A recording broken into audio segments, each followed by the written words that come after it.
ॐ श्री गणेशाय नमः। अथ श्री लक्ष्मी अष्टोत्तर शतनाम स्तोत्रम्। ध्यानम्।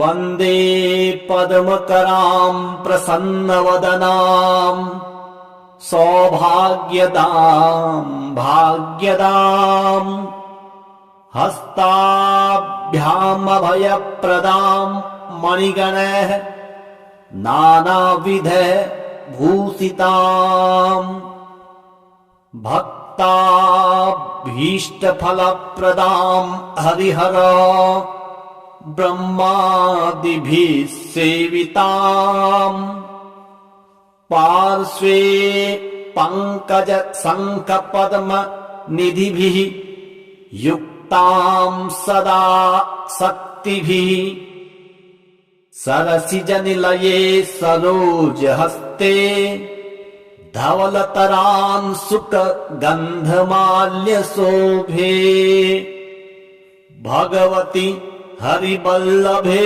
मनोज्ञे त्रिभुवन भूतिकरि प्रसीद मह्यम् प्रकृतिम् विकृतिम् विद्याम् सर्वभूतहितप्रदाम् श्रद्धाम् विभूतिम् सुरभिम् नमामि परमात्मिकाम् वाचम् पदमालयाम् पदमाम् शुचिम् स्वाहाम् स्वधाम् सुधाम् धन्याम् हिरण्यमयीम् लक्ष्मीम् नित्यपुष्टाम् विभावरीम् अदितिम् चादितिम् दीप्ताम् वसुधाम् वसुधारिणीम् नमामि कमलाम् कान्ताम् क्षमाम् क्षीरोदसम्भवाम् अनुग्रहपराम् बुद्धिम् अनघाम्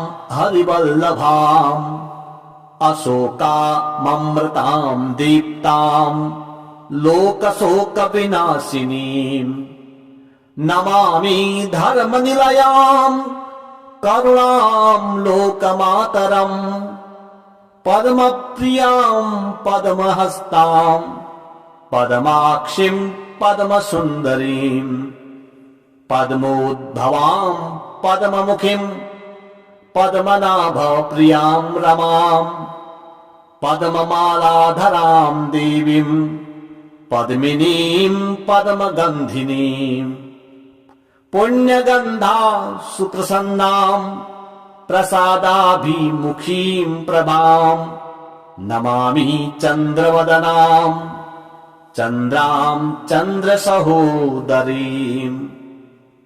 चतुर्भुजाम् चन्द्ररूपाम् इन्दिरामिन्दुशीतलाम् आह्लाद जननीम् पुष्टिम् शिवाम् शिवकरीम् सतीम् विमलाम् विश्वजननीम् तुष्टिम् दारिद्र्यनाशिनीम् प्रीति पुष्करिणीम् शान्ताम् शुक्लमाल्याम्बराम् श्रियम् भास्करीम् बिल्वनिलयाम् वरारोहाम् यशस्विनीम् वसुन्धरामुराराङ्गाम् हरिणीम् हेममालिनीम् धनधान्यकरीम् सिद्धिम् स्त्रैण सौम्याम् शुभप्रदाम् नृपवेश्मगतानन्दाम् वरलक्ष्मीम्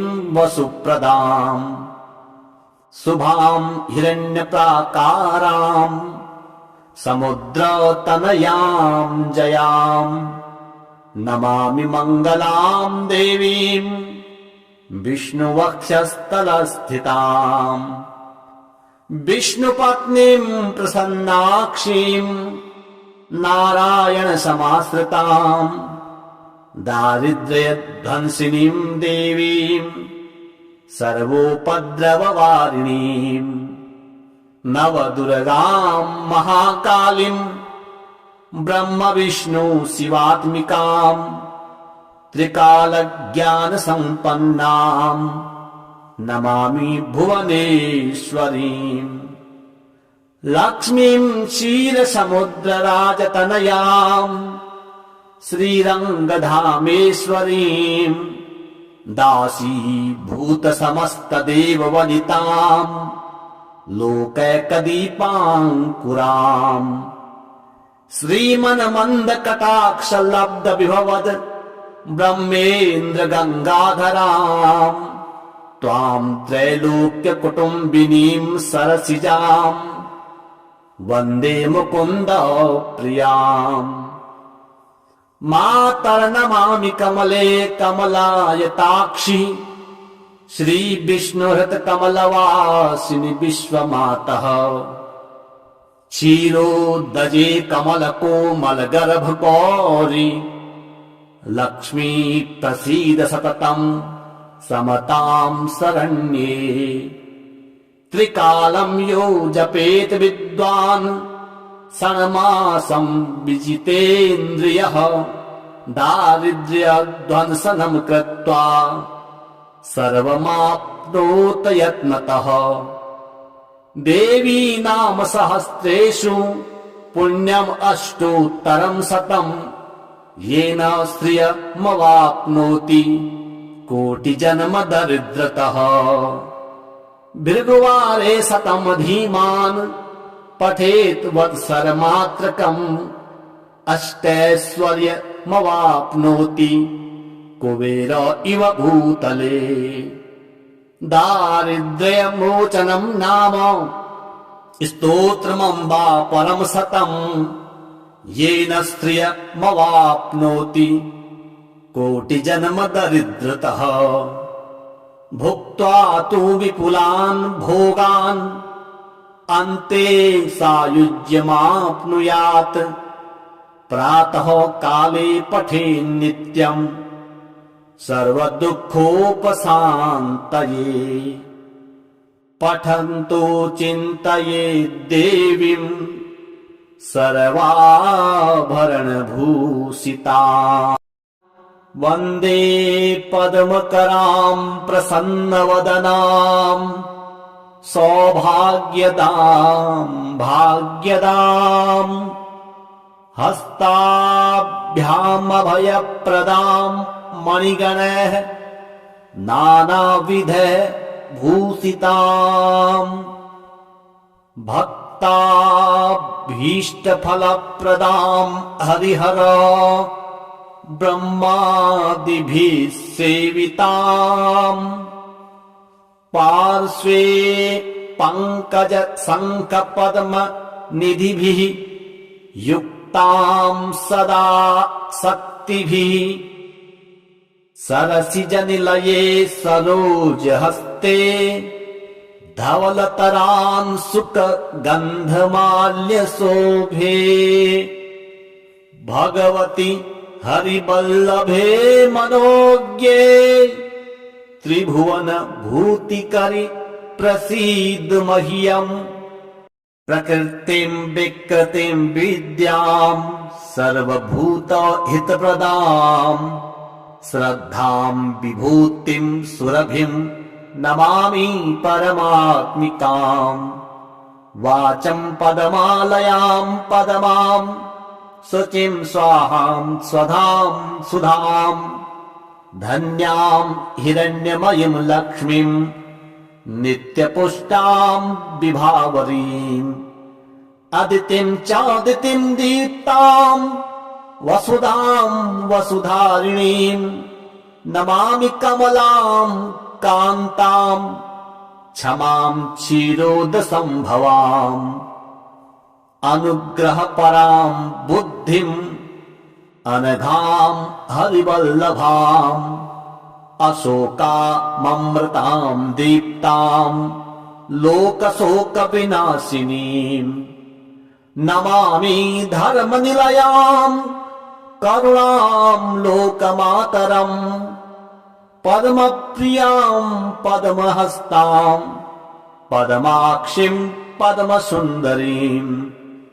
पद्मोद्भवाम् पद्ममुखीम् पद्मनाभप्रियाम् रमाम् पद्ममालाधराम् देवीम् पद्मिनीं पद्मगन्धिनीं पुण्यगन्धा सुप्रसन्नां प्रसादाभिमुखीं प्रभां नमामि चन्द्रवदनां चन्द्रां चन्द्रसहोदरीं चतुर्भुजां चन्द्ररूपां इन्दिरामिन्दुशीतलाम् आह्लाद जननीं पुष्टिं शिवां शिवकरीं सतीं विमलां विश्वजननीं तुष्टिं दारिद्र्यनाशिनीं प्रीति पुष्करिणीं शान्तां शुक्लमाल्याम्बरां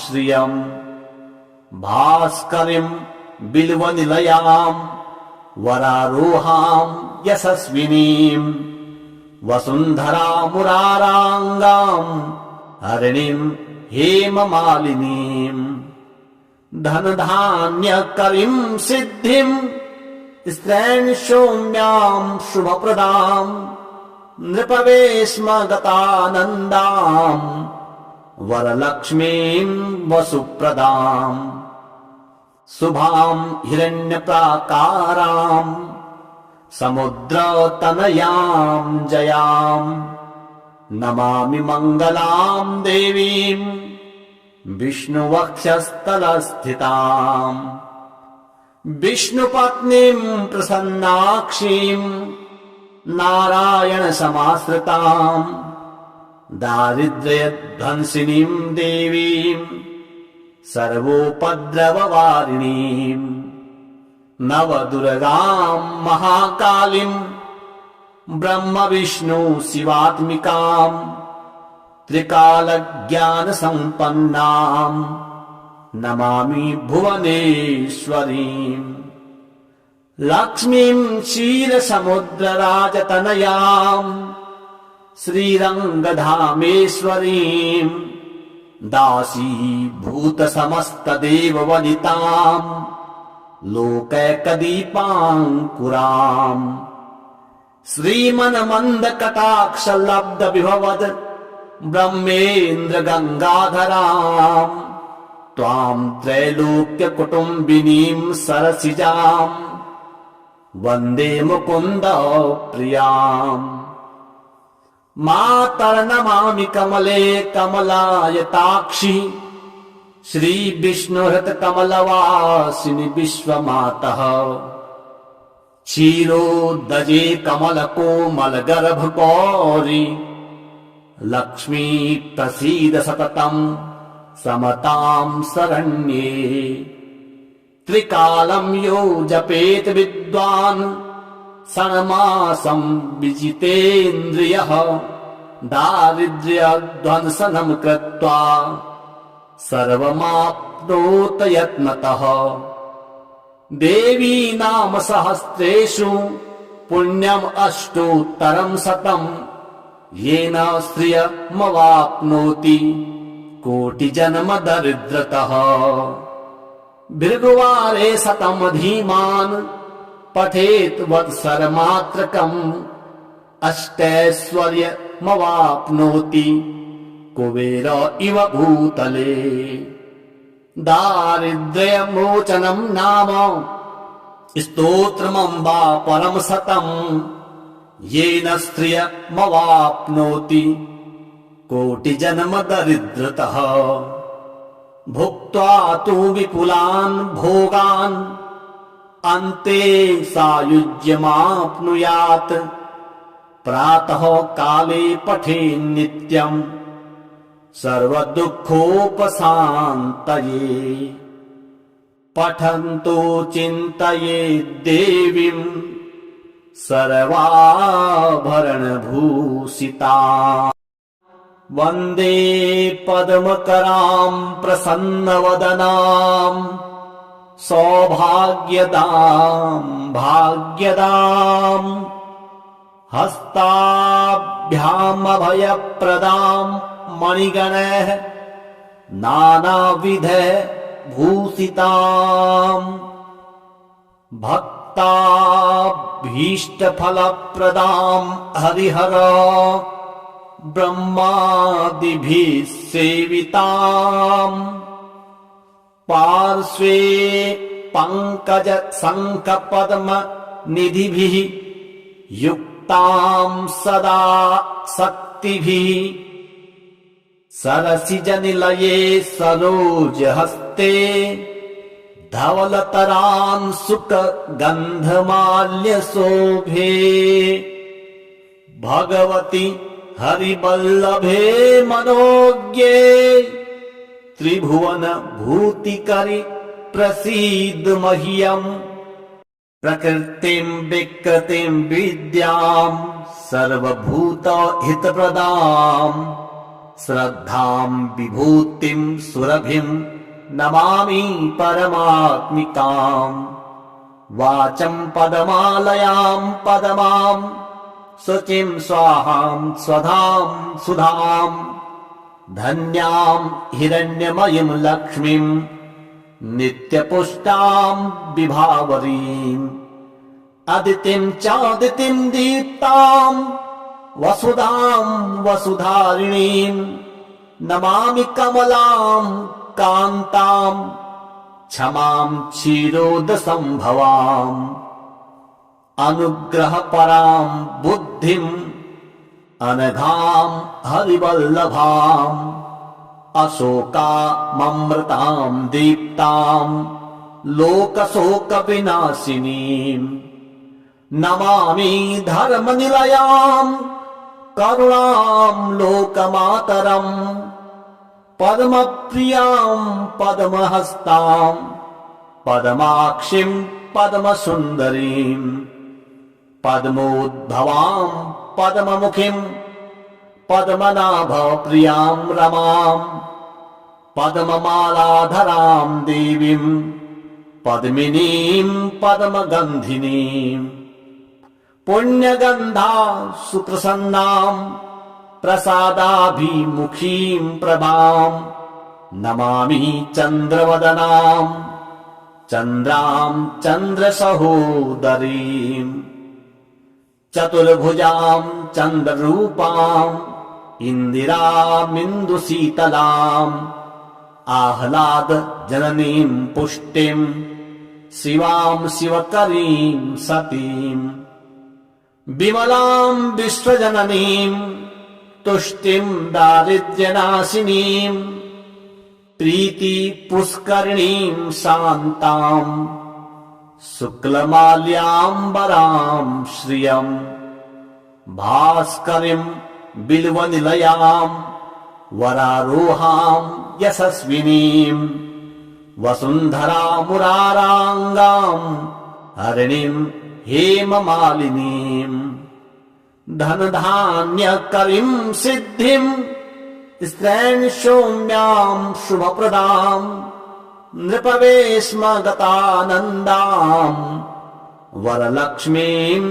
वसुप्रदाम् शुभाम् हिरण्यप्राकाराम् समुद्रतनयाम् जयाम् नमामि मङ्गलाम् देवीम् विष्णुवक्षस्थलस्थिताम् विष्णुपत्नीम् प्रसन्नाक्षीम् नारायणसमाश्रिताम् दारिद्र्यध्वंसिनीम् देवीम् सर्वोपद्रववारिणीम् नवदुर्गाम् महाकालीम् ब्रह्म विष्णु शिवात्मिकाम् त्रिकालज्ञानसम्पन्नाम् नमामि भुवनेश्वरीम् लक्ष्मीम् क्षीरसमुद्रराजतनयाम् श्रीरङ्गधामेश्वरीम् दासीभूतसमस्तदेववनिताम् लोकैकदीपाङ्कुराम् श्रीमन्मन्दकटाक्षलब्धविभवद् ब्रह्मेन्द्र गङ्गाधराम् त्वाम् त्रैलोक्यकुटुम्बिनीम् सरसिजाम् वन्दे मुकुन्द प्रियाम् मातर्नमामि कमले कमलायताक्षि श्री विष्णुहृत कमलवासिनि विश्वमातः क्षीरोदजे कमल कोमल गर्भ गौरी लक्ष्मी प्रसीद सततं समतां शरण्ये त्रिकालं यो जपेत विद्वान् षण्मासं विजितेन्द्रियः दारिद्र्यध्वंसनं कृत्वा सर्वमाप्नोत यत्नतः देवी नाम सहस्रेषु पुण्यम् अष्टोत्तरं शतम् येन श्रियमवाप्नोति कोटिजन्म दरिद्रतः भृगुवारे शतं धीमान् पठेत् वत्सरमात्रकम् अष्टैश्वर्यमवाप्नोति कुबेर इव भूतले दारिद्र्यमोचनं नाम स्तोत्रमम्बा परम शतम् येन श्रियमवाप्नोति कोटिजन्म दरिद्रतः भुक्त्वा तु विपुलान् भोगान् अन्ते सायुज्यमाप्नुयात् प्रातः काले पठेन्नित्यम् सर्वदुःखोपशान्तये पठन्तो चिन्तयेत् देवीम् सर्वाभरणभूषिता वन्दे पद्मकरां प्रसन्नवदनां सौभाग्यदां भाग्यदां हस्ताभ्यामभयप्रदां मणिगणैः नानाविध भूषितां भक्ताभीष्टफलप्रदां हरिहर ब्रह्मादिभिः सेविताम् पार्श्वे पंकज शंख पद्म निधिभिः युक्तां सदा शक्तिभिः सरसिजनिलये सरोजहस्ते धवलतरान् सुखगन्धमाल्यशोभे भगवति हरिवल्लभे मनोज्ञे त्रिभुवन भूतिकरि प्रसीद मह्यम् प्रकृतिं विकृतिं विद्यां सर्वभूत हितप्रदां श्रद्धां विभूतिं सुरभिं नमामि परमात्मिकाम् वाचं पदमालयां पदमां शुचिं स्वाहां स्वधां सुधां धन्यां हिरण्यमयीं लक्ष्मीं नित्यपुष्टां विभावरीम् अदितिं चादितिं दीप्तां वसुधां वसुधारिणीं नमामि कमलां कान्तां क्षमां क्षीरोदसंभवाम् अनुग्रहपरां बुद्धिम् अनघां हरिवल्लभाम् अशोकाममृतां दीप्तां लोकशोकविनाशिनीम् नमामि धर्मनिलयां करुणां लोकमातरम् पद्मप्रियां पद्महस्तां पद्माक्षीं पद्मसुन्दरीं पद्मोद्भवां पद्ममुखीं पद्मनाभप्रियां रमां पद्ममालाधरां देवीं पद्मिनीं पद्मगन्धिनीं पुण्यगन्धा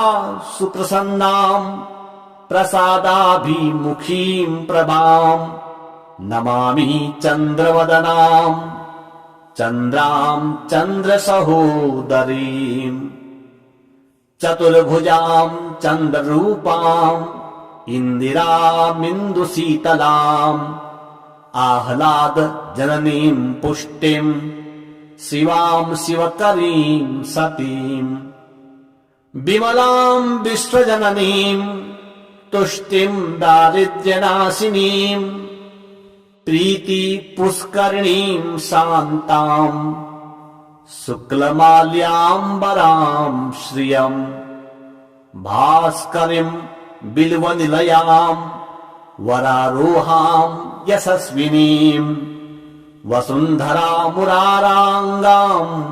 हरिणीं हेममालिनीं धनधान्यकरीं सिद्धिं स्त्रैण सौम्यां शुभप्रदां नृपवेश्मगतानन्दां वरलक्ष्मीं वसुप्रदां शुभां हिरण्यप्राकारां समुद्रतनयां जयां नमामि मङ्गलां देवीं विष्णुवक्षस्थलस्थिताम् विष्णुपत्नीं प्रसन्नाक्षीं नारायणसमाश्रितां दारिद्र्यध्वंसिनीं देवीं सर्वोपद्रववारिणीं नवदुर्गां महाकालीं ब्रह्मविष्णु शिवात्मिकां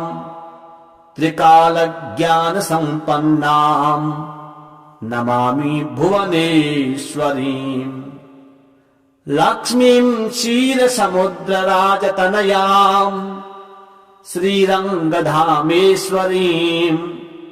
दासीभूतसमस्तदेववनितां लोकैकदीपाङ्कुराम् श्रीमन्मन्दकटाक्षलब्धविभवद् ब्रह्मेन्द्रगङ्गाधरां त्वां त्रैलोक्यकुटुम्बिनीं सरसिजां वन्दे मुकुन्द प्रियाम् मातर्नमामि कमले कमलायताक्षि श्रीविष्णुहृतकमलवासिनि विश्वमातः क्षीरोदजे कमलकोमलगर्भगौरि लक्ष्मी प्रसीद सततं समतां शरण्ये त्रिकालं यो जपेत विद्वान् षण्मासं विजितेन्द्रियः दारिद्र्यध्वंसनं कृत्वा सर्वमाप्नोत यत्नतः देवी नाम सहस्रेषु पुण्यम् अष्टोत्तरं शतम् येन श्रियमवाप्नोति कोटिजन्म दरिद्रतः भृगुवारे शतं धीमान् पठेत् वत्सरमात्रकम् अष्टैश्वर्यमवाप्नोति कुबेर इव भूतले दारिद्र्यमोचनं नाम स्तोत्रमम्बा परं शतम् येन श्रियमवाप्नोति कोटिजन्म दरिद्रतः भुक्त्वा तु विपुलान् भोगान् अन्ते सायुज्यमाप्नुयात् प्रातः काले पठेन्नित्यम्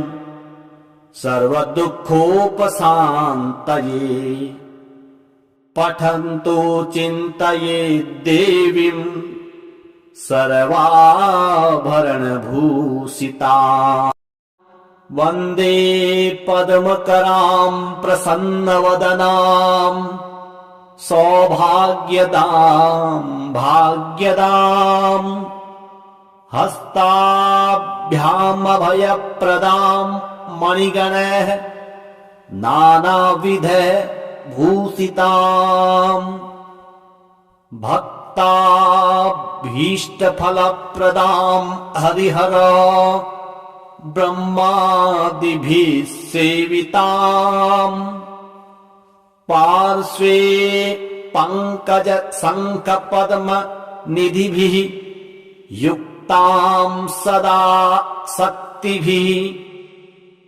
सरसिजनिलये सरोजहस्ते धवलतरान् सुखगन्धमाल्यशोभे भगवति हरिवल्लभे मनोज्ञे त्रिभुवन भूतिकरि प्रसीद मह्यम्। प्रकृतिं विकृतिं विद्यां सर्वभूतहितप्रदां श्रद्धां विभूतिं सुरभिं नमामि परमात्मिकाम्। वाचं पदमालयां पदमां शुचिं स्वाहां स्वधां सुधां धन्यां हिरण्यमयीं लक्ष्मीं नित्यपुष्टां विभावरीम्। अदितिं चादितिं दीप्तां वसुधां वसुधारिणीं नमामि कमलां कान्तां क्षमां क्षीरोदसंभवाम्।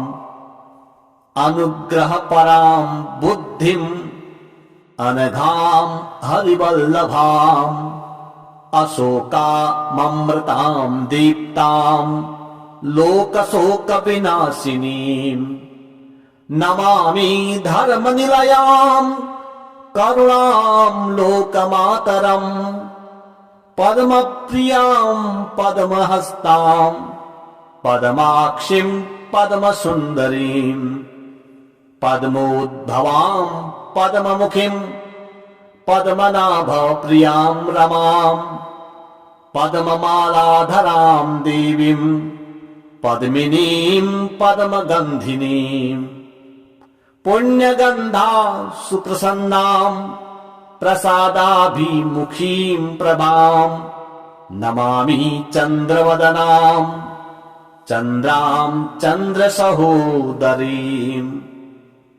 चतुर्भुजां चन्द्ररूपां इन्दिरामिन्दुशीतलाम् आह्लादजननीं पुष्टिं शिवां शिवकरीं सतीं विमलां विश्वजननीं तुष्टिं दारिद्र्यनाशिनीं प्रीतिपुष्करिणीं शान्तां शुक्लमाल्याम्बरां श्रियं भास्करीं बिल्वनिलयां वरारोहां यशस्विनीं वसुन्धरामुराराङ्गां हरिणीं हेममालिनीं धनधान्यकरीं सिद्धिं स्त्रैणसौम्यां शुभप्रदां नृपवेश्मगतानन्दां वरलक्ष्मीं वसुप्रदाम् शुभां हिरण्यप्राकारां समुद्रतनयां जयां नमामि मङ्गलां देवीं विष्णुवक्षस्थलस्थितां विष्णुपत्नीं प्रसन्नाक्षीं नारायणसमाश्रितां दारिद्र्यध्वंसिनीं देवीं सर्वोपद्रववारिणीं नवदुर्गां महाकालीं ब्रह्मविष्णु शिवात्मिकां त्रिकालज्ञानसम्पन्नां नमामि भुवनेश्वरीं लक्ष्मीं क्षीरसमुद्रराजतनयां श्रीरङ्गधामेश्वरीं दासीभूतसमस्तदेववनितां लोकैकदीपाङ्कुराम् श्रीमन्मन्दकटाक्षलब्धविभवद् ब्रह्मेन्द्रगङ्गाधरां त्वां त्रैलोक्यकुटुम्बिनीं सरसिजां वन्दे मुकुन्द प्रियाम् मातर्नमामि कमले कमलायताक्षि श्रीविष्णुहृतकमलवासिनि विश्वमातः क्षीरोदजे कमलकोमलगर्भगौरि लक्ष्मी प्रसीद सततं समतां शरण्ये त्रिकालं यो जपेत विद्वान् षण्मासं विजितेन्द्रियः दारिद्र्यध्वंसनं कृत्वा सर्वमाप्नोत यत्नतः देवी नाम सहस्रेषु पुण्यम् अष्टोत्तरं शतं येन श्रियमवाप्नोति कोटिजन्म दरिद्रतः। भृगुवारे शतं धीमान् पठेत् वत्सरमात्रकम् अष्टैश्वर्यमवाप्नोति कुबेर इव भूतले। दारिद्र्यमोचनं नाम स्तोत्रमम्बा परम शतम् येन श्रियमवाप्नोति कोटिजन्म दरिद्रतः। भुक्त्वा तु विपुलान् भोगान् अन्ते सायुज्यमाप्नुयात्। प्रातः काले पठेन्नित्यम् सर्वदुःखोपशान्तये। पठन्तो चिन्तयेत् देवीम् सर्वाभरणभूषिता। वन्दे पद्मकराम् प्रसन्नवदनाम् सौभाग्यदाम् भाग्यदाम्। हस्ताभ्यामभयप्रदाम् मणिगणैः नानाविध भूषिताम्। भक्ताभीष्टफलप्रदाम् हरिहर ब्रह्मादिभिः सेविताम्। पार्श्वे पङ्कज शङ्खपद्म निधिभिः युक्ताम् सदा शक्तिभिः। सरसिजनिलये सरोजहस्ते धवलतरान् सुखगन्धमाल्यशोभे। भगवति हरिवल्लभे मनोज्ञे त्रिभुवन भूतिकरि प्रसीद मह्यम्। प्रकृतिम् विकृतिम् विद्याम् सर्वभूतहितप्रदाम् श्रद्धाम् विभूतिम् सुरभिम् नमामि परमात्मिकाम्। वाचम् पदमालयाम् पदमाम् शुचिम् स्वाहाम् स्वधाम् सुधाम्। धन्याम् हिरण्यमयीम् लक्ष्मीम् नित्यपुष्टाम् विभावरीम्। अदितिम् चादितिम् दीप्ताम् वसुधाम् वसुधारिणीम्। नमामि कमलाम् कान्ताम् क्षमाम् क्षीरोदसम्भवाम्। अनुग्रहपराम् बुद्धिम् अनघाम् हरिवल्लभाम्। अशोकाममृताम् दीप्ताम् लोकशोकविनाशिनीम्। नमामि धर्मनिलयाम् करुणाम् लोकमातरम्। पद्मप्रियाम् पद्महस्ताम् पद्माक्षिम् पद्मसुन्दरीम्। पद्मोद्भवाम् पद्ममुखीम् पद्मनाभप्रियाम् रमाम्। पद्ममालाधराम् देवीम् पद्मिनीम् पद्मगन्धिनीम्। पुण्यगन्धा सुप्रसन्नाम् प्रसादाभिमुखीम् प्रभाम्। नमामि चन्द्रवदनाम् चन्द्राम् चन्द्रसहोदरीम्। चतुर्भुजाम् चन्द्ररूपाम् इन्दिरामिन्दुशीतलाम्। आह्लाद जननीम् पुष्टिम् शिवाम् शिवकरीम् सतीम्। विमलाम् विश्वजननीम् तुष्टिम् दारिद्र्यनाशिनीम्। प्रीति पुष्करिणीम् शान्ताम् शुक्लमाल्याम्बराम् श्रियम्। भास्करीम् बिल्वनिलयाम् वरारोहाम् यशस्विनीम्। वसुन्धरामुराराङ्गाम् हरिणीम् हेममालिनीम्। धनधान्यकरीम् सिद्धिम् स्त्रैण सौम्याम् शुभप्रदाम्। नृपवेश्मगतानन्दाम् वरलक्ष्मीम् वसुप्रदाम्। शुभाम् हिरण्यप्राकाराम् समुद्रतनयाम् जयाम् नमामि मङ्गलाम् देवीम् विष्णुवक्षस्थलस्थिताम् विष्णुपत्नीम् प्रसन्नाक्षीम् नारायणसमाश्रिताम् दारिद्र्यध्वंसिनीम् देवीम् सर्वोपद्रववारिणीम् नवदुर्गाम् महाकालीम् ब्रह्म विष्णु शिवात्मिकाम् त्रिकालज्ञानसम्पन्नाम् नमामि भुवनेश्वरीम् लक्ष्मीम् क्षीरसमुद्रराजतनयाम् श्रीरङ्गधामेश्वरीम् दासीभूतसमस्तदेववनिताम्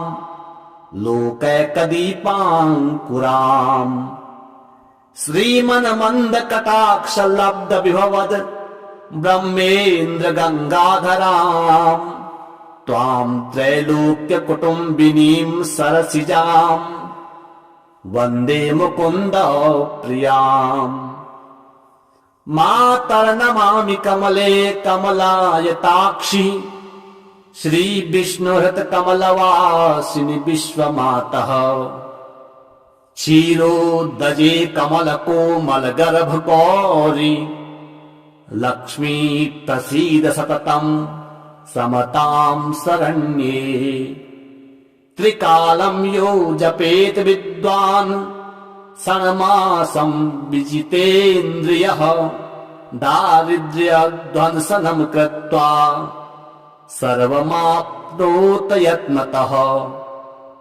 देवी नाम सहस्रेषु पुण्यम् अष्टोत्तरम् शतम् येन श्रियमवाप्नोति कोटिजन्म दरिद्रतः भृगुवारे शतम् धीमान् पठेत् वत्सरमात्रकम् अष्टैश्वर्यमवाप्नोति कुबेर इव भूतले दारिद्र्यमोचनम् नाम स्तोत्रमम्बा परम् शतम् येन श्रियमवाप्नोति कोटिजन्म दरिद्रतः भुक्त्वा तु विपुलान् भोगान् अन्ते सायुज्यमाप्नुयात् प्रातः काले पठेन्नित्यम् सर्वदुःखोपशान्तये पठन्तो चिन्तयेत् देवीम् सर्वाभरणभूषिता वन्दे पद्मकराम् प्रसन्नवदनाम् सौभाग्यदाम् भाग्यदाम् हस्ताभ्यामभयप्रदाम् मणिगणैः नानाविध भूषिताम् भक्ताभीष्टफलप्रदाम् हरिहर ब्रह्मादिभिः सेविताम् पार्श्वे पङ्कज शङ्खपद्म निधिभिः युक्ताम् सदा शक्तिभिः सरसिजनिलये सरोजहस्ते धवलतरान् सुखगन्धमाल्यशोभे भगवति हरिवल्लभे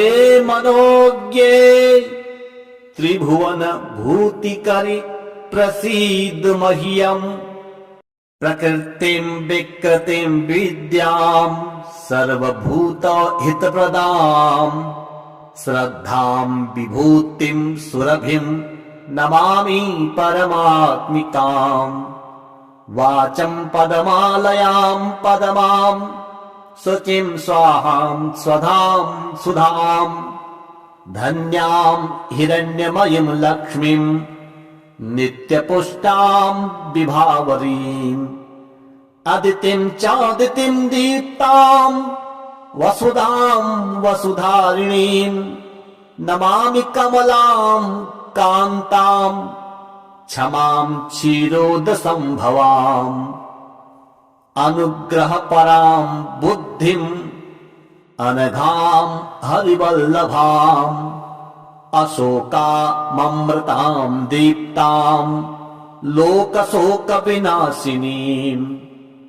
नमामि धर्मनिलयां करुणां लोकमातरम् पद्मप्रियां पद्महस्तां पद्माक्षीं पद्मसुन्दरीं पद्मोद्भवां पद्ममुखीं पद्मनाभप्रियां रमां पद्ममालाधरां देवीं पद्मिनीं पद्मगन्धिनीं पुण्यगन्धा सुप्रसन्नां प्रसादाभिमुखीं प्रभां नमामि चन्द्रवदनां चन्द्रां चन्द्रसहोदरीं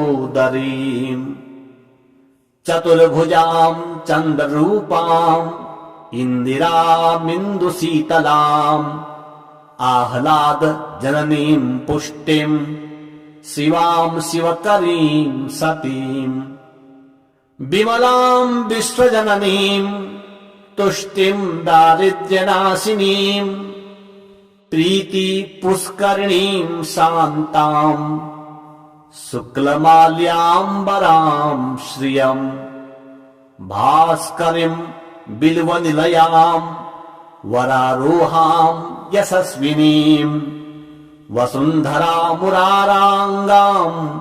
हरिणीं हेममालिनीं धनधान्यकरीं सिद्धिं स्त्रैणसौम्यां शुभप्रदां नृपवेश्मगतानन्दां वरलक्ष्मीं वसुप्रदाम् शुभां हिरण्यप्राकारां समुद्रतनयां जयां नमामि मङ्गलां देवीं विष्णुवक्षस्थलस्थितां विष्णुपत्नीं प्रसन्नाक्षीं नारायणसमाश्रितां दारिद्र्यध्वंसिनीं देवीं सर्वोपद्रववारिणीं नवदुर्गां महाकालीं ब्रह्मविष्णु शिवात्मिकां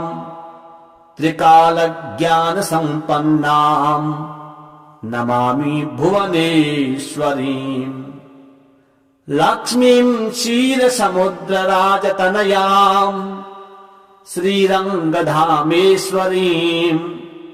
दासीभूतसमस्तदेववनितां लोकैकदीपाङ्कुराम् श्रीमन्मन्दकटाक्षलब्धविभवद् ब्रह्मेन्द्रगङ्गाधरां त्वां त्रैलोक्यकुटुम्बिनीं सरसिजां वन्दे मुकुन्दप्रियाम् मातर्नमामि कमले कमलायताक्षि श्रीविष्णुहृतकमलवासिनि विश्वमातः क्षीरोदजे कमलकोमलगर्भगौरि लक्ष्मी प्रसीद सततं समतां शरण्ये त्रिकालं यो जपेत विद्वान् षण्मासं विजितेन्द्रियः दारिद्र्यध्वंसनं कृत्वा सर्वमाप्नोत यत्नतः देवी नाम सहस्रेषु पुण्यम् अष्टोत्तरं शतम् येन श्रियमवाप्नोति कोटिजन्म दरिद्रतः भृगुवारे शतं धीमान् पठेत् वत्सरमात्रकम् अष्टैश्वर्यमवाप्नोति कुबेर इव भूतले दारिद्र्यमोचनं नाम स्तोत्रमम्बा परम शतम् येन श्रियमवाप्नोति कोटिजन्म दरिद्रतः भुक्त्वा तु विपुलान् भोगान् अन्ते सायुज्यमाप्नुयात् प्रातः काले पठेन् नित्यम् सर्वदुःखोपशान्तये। पठन्तु चिन्तयेत् देवीम् सर्वाभरणभूषिता। वन्दे पद्मकराम् प्रसन्नवदनाम् सौभाग्यदाम् भाग्यदाम्। हस्ताभ्यामभयप्रदाम् मणिगणैः नानाविध भूषिताम्। भक्ताभीष्टफलप्रदाम् हरिहर ब्रह्मादिभिः सेविताम्। पार्श्वे पङ्कज शङ्खपद्म निधिभिः युक्ताम् सदा शक्तिभिः। सरसिजनिलये सरोजहस्ते धवलतरान् सुखगन्धमाल्यशोभे।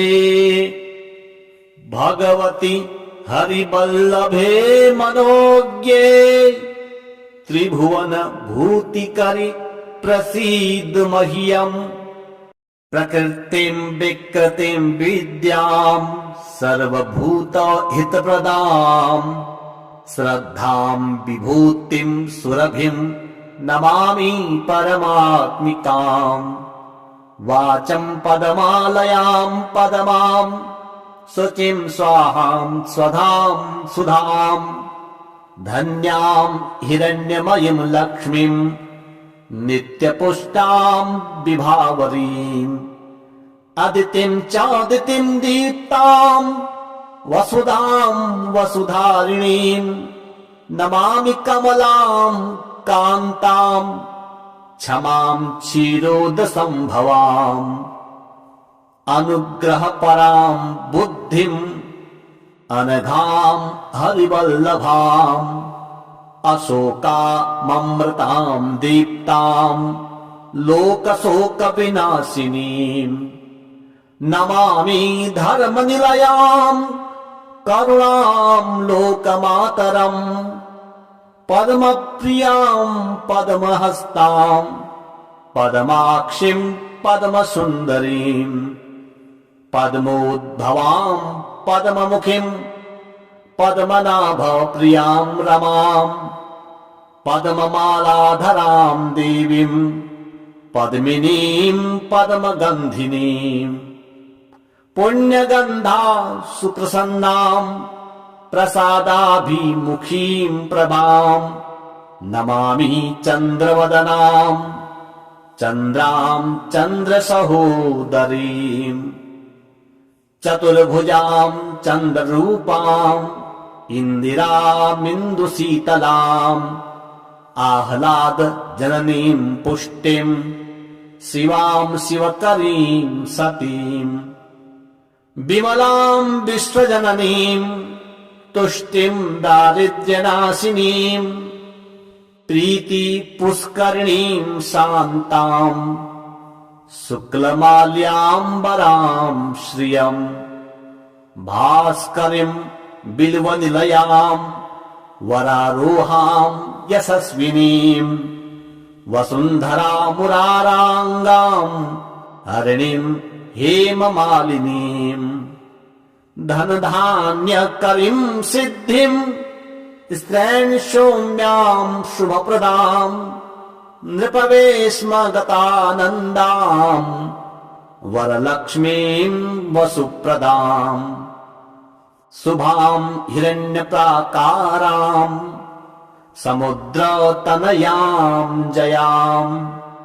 नमामि मङ्गलाम् देवीम् विष्णुवक्षस्थलस्थिताम्। विष्णुपत्नीम् प्रसन्नाक्षीम् नारायणसमाश्रिताम्। दारिद्र्यध्वंसिनीम् देवीम् सर्वोपद्रववारिणीम्। नवदुर्गाम् महाकालीम् ब्रह्म विष्णु शिवात्मिकाम्।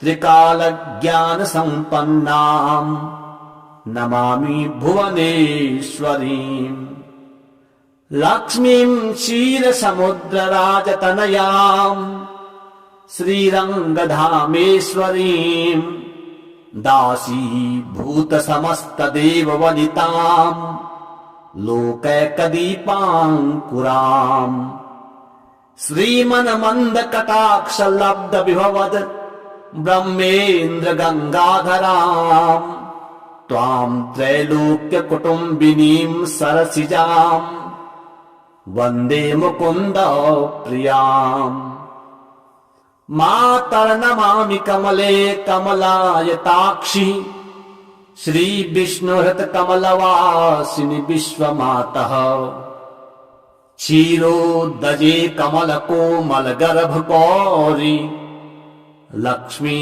प्रसीद सततम् समताम् शरण्ये त्रिकालम् यो जपेत विद्वान् षण्मासम् विजितेन्द्रियः दारिद्र्यध्वंसनम् कृत्वा सर्वमाप्नोत यत्नतः देवी नाम सहस्रेषु पुण्यम् अष्टोत्तरम् शतम् येन श्रियमवाप्नोति कोटिजन्म दरिद्रतः भृगुवारे शतम् धीमान् पठेत् वत्सरमात्रकम् अष्टैश्वर्यमवाप्नोति कुबेर इव भूतले दारिद्र्यमोचनम् नाम स्तोत्रमम्बा परम् शतम् येन स्त्रियमवाप्नोति कोटिजन्म दरिद्रतः भुक्त्वा तु विपुलान् भोगान् अन्ते सायुज्यमाप्नुयात् प्रातः काले पठेन्नित्यम् सर्वदुःखोपशान्तये पठन्तो चिन्तयेत् देवीम् सर्वाभरणभूषिता वन्दे पद्मकराम् प्रसन्नवदनाम् सौभाग्यदाम् भाग्यदाम् हस्ताभ्यामभयप्रदाम् मणिगणैः नानाविधैः भूषिताम् भक्ताभीष्टफलप्रदाम् हरिहर ब्रह्मादिभिः सेविताम् पार्श्वे पङ्कज शङ्खपद्म निधिभिः युक्ताम् सदा शक्तिभिः सरसिजनिलये सरोजहस्ते धवलतरान् सुखगन्धमाल्यशोभे भगवति हरिवल्लभे मनोज्ञे त्रिभुवन भूतिकरि प्रसीद मह्यम् प्रकृतिम् विकृतिम् विद्याम् सर्वभूत हितप्रदाम् श्रद्धाम् विभूतिम् सुरभिम् नमामि परमात्मिकाम् वाचम् पदमालयाम् पदमाम् शुचिम् स्वाहाम् स्वधाम् सुधाम् धन्याम् हिरण्यमयीम् लक्ष्मीम् नित्यपुष्टाम् विभावरीम् अदितिम् चादितिम् दीप्ताम् वसुधाम् वसुधारिणीम् नमामि कमलाम् कान्ताम् क्षमाम् क्षीरोदसम्भवाम् अनुग्रहपराम् बुद्धिम् अनघाम् हरिवल्लभाम् अशोकाममृताम् दीप्ताम् लोकशोकविनाशिनीम् नमामि धर्मनिलयाम् करुणाम् लोकमातरम् पद्मप्रियाम् पद्महस्ताम् पद्माक्षिम् पद्मसुन्दरीम् पद्मोद्भवाम् पद्ममुखीम् पद्मनाभप्रियाम् रमाम् पद्ममालाधरां देवीं पद्मिनीं पद्मगन्धिनीं पुण्यगन्धा सुप्रसन्नां प्रसादाभिमुखीं प्रभां नमामि चन्द्रवदनां चन्द्रां चन्द्रसहोदरीं चतुर्भुजां चन्द्ररूपां इन्दिरामिन्दुशीतलाम् आह्लाद जननीं पुष्टिं शिवां शिवकरीं सतीं विमलां विश्वजननीं तुष्टिं दारिद्र्यनाशिनीं प्रीति पुष्करिणीं शान्तां शुक्लमाल्याम्बरां श्रियं भास्करीं बिल्वनिलयां वरारोहां यशस्विनीं वसुन्धरामुराराङ्गां हरिणीं हेममालिनीं धनधान्यकरीं सिद्धिं स्त्रैण सौम्यां शुभप्रदां नृपवेश्मगतानन्दां वरलक्ष्मीं वसुप्रदाम् शुभां हिरण्यप्राकारां समुद्रतनयां जयां नमामि मङ्गलां देवीं विष्णुवक्षस्थलस्थितां विष्णुपत्नीं प्रसन्नाक्षीं नारायणसमाश्रितां दारिद्र्यध्वंसिनीं देवीं सर्वोपद्रववारिणीं नवदुर्गां महाकालीं ब्रह्मविष्णु शिवात्मिकां त्रिकालज्ञानसम्पन्नां नमामि भुवनेश्वरीं लक्ष्मीं क्षीरसमुद्रराजतनयां श्रीरङ्गधामेश्वरीं दासीभूत समस्त देववनितां लोकैकदीपाङ्कुरां